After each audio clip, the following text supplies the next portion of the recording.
right. Hello, Haley. Welcome back to guitar lessons. I'm gonna go with 101 today.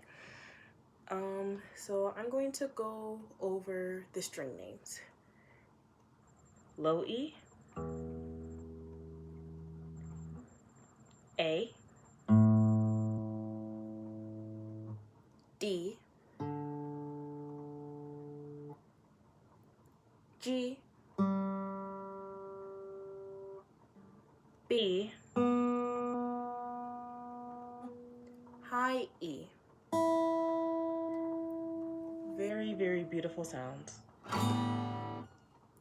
So I know that this is very difficult to remember, but remember that even Adam doesn't go bare everywhere. This is a thing that we created together when I was first teaching guitar, but that was a few months ago, so I know you don't really remember a lot. So the few basic rules when it comes to fretting is that E and F are neighbors. They're right next door. But E and G are not neighbors. They skip, just like everything else. So E and F, neighbors, and then you have B and C as neighbors. E and F, B and C. Those are the only two that are right next to each other. Otherwise, you'll have F and G. F and G have one fret right here in between. You do not call that F or G. You call that F sharp or G flat. So F, F sharp, G. G, G sharp, A. A, A sharp, B. B, C. B and C do not have a sharp or a flat in between. And then of course, you don't go past G. You go A, B, C, D, E, F, G, and you just keep going. I will teach you again how to read music on the sheet later. That's another lesson. But for now, we're focusing on the actual guitar. So with that being said, we have the B string. C is the first fret. And I guess if you don't remember, these are frets. All these little bars that go this way are what divides a fret, just in case you forgot. So my guitar, not every guitar has it, but most guitars have a little dot that tells you which fret you're on. But some of those dots are in different places. So mine says third string or third fret, 5th fret, 7th fret, 9th fret, and 13th fret?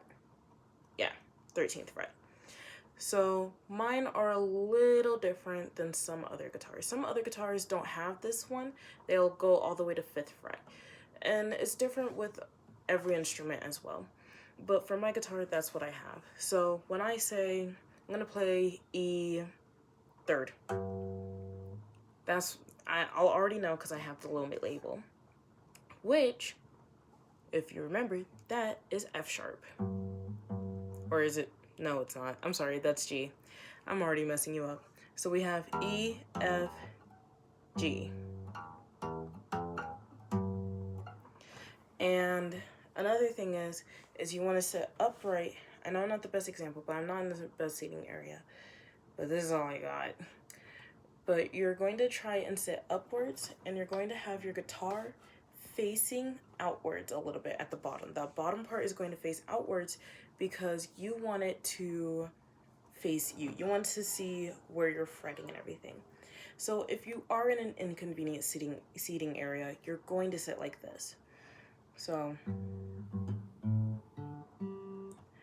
and we can also go over scales. Scales is fun.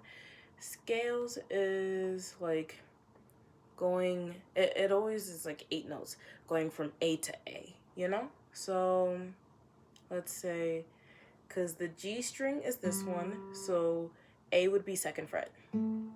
So it's A, B, C, D, E, F, G, A. So that's how you would do the scales.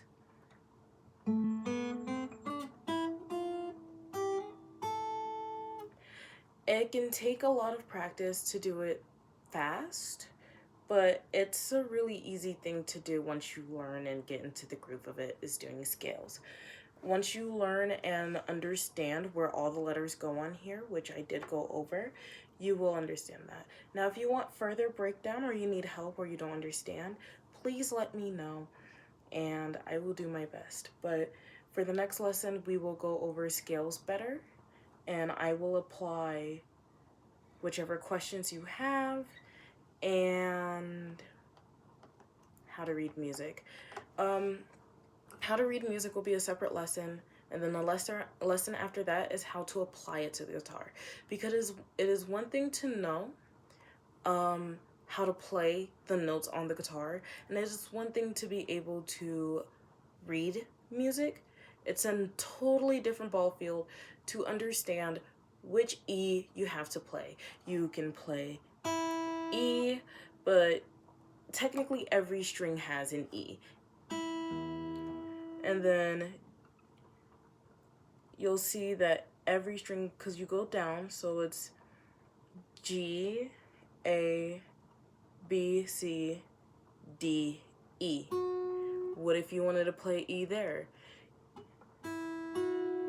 It's the same note, but it has a different tone.